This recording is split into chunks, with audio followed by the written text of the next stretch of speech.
মুর্দাবাদ মুর্দাবাদ মুর্দাবাদ অসম সরকার হায় হায় হায় হায় হায় হায় অসম সরকার মুর্দাবাদ মুর্দাবাদ মুর্দাবাদ এই সরকার নির্বাচন নির্বাচন নির্বাচন এই সরকার নির্বাচন নির্বাচন নির্বাচন আবার তো আবার তো নির্বাচন লই লই সেই নাম চুলং লং লিভ নাম চুল জিন্দাবাদ জিন্দাবাদ জিন্দাবাদ আমি যেতিয়াই এনেকুৱা ধৰণৰ গণতান্ত্ৰিকভাৱে নেমচু বিটিআৰ সমিতিয়ে আমি ধাৰাবাহিকভাৱে আমি ন্যায় নিৰাপত্তা অধিকাৰৰ স্বাৰ্থত আমাৰ সংখ্যালঘুৰ যি শোষিত লাঞ্ছিত বঞ্চিত এই যি অৱহেলিত জাতিটোক আমি শিক্ষাৰ জৰিয়তে বিভিন্ন সমস্যাক লৈ পেলাই যেতিয়াই আমি মাত মাতি আছোঁ তেতিয়াই এটা চামে এটা দুষ্ট চক্ৰই আমাক আচলতে টাৰ্গেট কৰি লয়। এয়াই দুৰ্ভাগ্যজনক।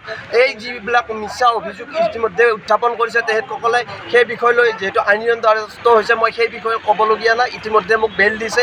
মই স্পষ্টভাৱে এটা কথা ক'ব বিচাৰিছোঁ, আজি গুৱাহাটীৰ চচলত আচলতে যি ঘটনা আজি আপোনালোকে গম পায় যে ভাৰতবৰ্ষত মুছলিমৰ ওপৰত যি ধৰণে টাৰ্গেট কৰি নিক্ষেপ কৰাৰ এটা ষড়যন্ত্ৰ কৰিছে আচলতে এয়া দুৰ্ভাগ্যজনক।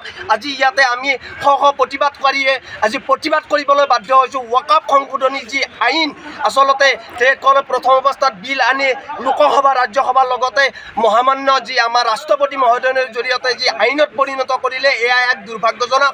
এয়া এই যি সংবিধান বহিৰ্ভূত কাম কৰা যেন আমাৰ অনুভৱ হৈছে। মুছলিম যিখিনি আমাৰ মানুহ আছে সকলোকে এই 20 কোটি মুছলিম মানুহক টাৰ্গেট কৰি নিক্ষেপ কৰাৰ যিটো ষড়যন্ত্ৰ এই ষড়যন্ত্ৰ প্ৰথমে বন্ধ হ'ব লাগিব। কিয়নো এইখন দেশত আচলতে আমি মুছলিমসকলে জন্মগ্ৰহণ কৰাটো আচলতে পাপ নেকি? নৰেন্দ্ৰ মোদী ডাঙৰীয়াৰ এই ভাৰতবৰ্ষখন আচলতে তেখেতৰ নেকি? এনেকুৱা যেন আমাৰ অনুভৱ হৈছে। আচলতে এইখন দেশত যদি আজি আমি জন্মগ্ৰহণ কৰিছোঁ এইখন দেশত মৰাৰ কাৰণে আচলতে ভয় নকৰোঁ। আমি বুকু পাতি দিছোঁ, আমাক গুলিয়াই মাৰক। আমি মুছলিমসকল আচলতে বয়াটো নহয়, মুছলিমসকল আচলতে আঁঠুকাৰি জীয়াই থকা মানুহ নহয়। আমি আমাৰ যি অধিকাৰ পাবৰ কাৰণে আচলতে আমি শেষ বিন্দু তেজ টকালৈকে আমাৰ যি আন্দোলন এই আন্দোলন চলি থাকিব। ধাৰাবাহিকভাৱে যি আন্দোলন চলি আছে আৰু আমাৰ যি ৰাজপথৰ পৰা আমাৰ যি মহামান্য উচ্চতম ন্যায়ালয়লৈকে এই যি আমাৰ মানে যাত্ৰা এই যি আমাৰ মানে আন্দোলন এই আন্দোলন ধাৰাবাহিকভাৱে চলিছে আৰু অনাগত দিনতো ইয়াতকৈ ভয়াৱহ গণতান্ত্ৰিক প্ৰতিবাদ আন্দোলন কৰিবলৈ আমি বাধ্য হ'ম। দিছে আমি কোনো পধ্যে নামানো। আজি ভাৰতৰ স্বাধীনতা আন্দোলনৰ পৰা আৰম্ভ কৰি আজি যি ইতিহাস মুছলমানৰ যি অৱদান সেই অৱদান কিন্তু বিজেপি চৰকাৰ অহাৰ পিছত কিন্তু আমাক যি মানে ধৰ্মীয় মেৰুকৰণ কৰি দিছে সেয়া কোনো পধ্যে গ্ৰহণযোগ্য নহয়। আজি অকাফ আইনৰ জৰিয়তে তেওঁলোকে আমাৰ কবৰস্থানক হাত দিছে, আজি তেওঁলোকে আমাৰ মছজিদঘৰত হাত দিছে, সেয়া কোনো পধ্যে গ্ৰহণ কৰিব নোৱাৰোঁ।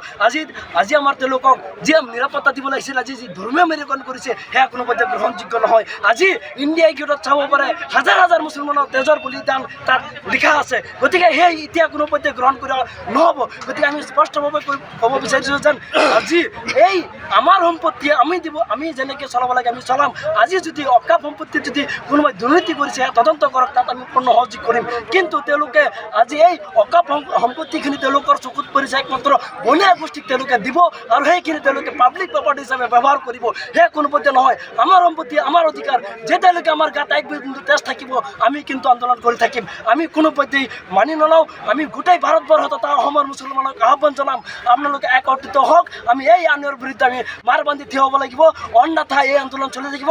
আমি আমাৰ জীৱন বিসৰ্জন দিম, তেতিয়াও আমি নামানো। কাৰণ আমি মোগলৰ লগত যুদ্ধ কৰিছোঁ, ব্ৰিটিছৰ লগত যুদ্ধ কৰিছোঁ। আমি যুদ্ধ কৰা আমি পিছ হাৰি নাযাওঁ। আমি মুছলমান হয়, আমাৰ গাত তেজ আছে। কিন্তু ধৰ্মীয় মেৰুকৰণ কৰা বিজেপি হয় অপশক্তিক আমি সকীয়াই দিছোঁ। আপোনালোকে যি ভাৰতবৰ্ষত ধৰ্মীয় মেৰুকৰণ কৰা আৰম্ভ কৰিছে সেয়া বন্ধ কৰক, অন্যথা মুছলমানৰ কিন্তু ইতিহাস আছে, তেওঁলোকে কিন্তু যুদ্ধ কৰিছে আগতেও আৰু অনাগত দিনতো কৰিব।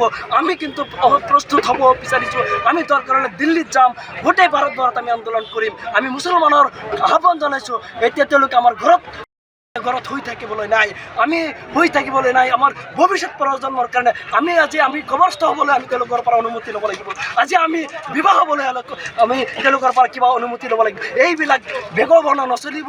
ধৰ্ম নিৰপেক্ষতা যি সংবিধানে যি কৈছে সেয়া আমাৰ মৌলিক অধিকাৰ, আমাক লাগিবই। যেতিয়ালৈকে নিদিয়ে আমি অবৰিতভাৱে আন্দোলন কৰি থাকিম। যিকোনো খবৰৰ বাবে যোগাযোগ কৰক 7090173330 লগতে 7099017110 নম্বৰত।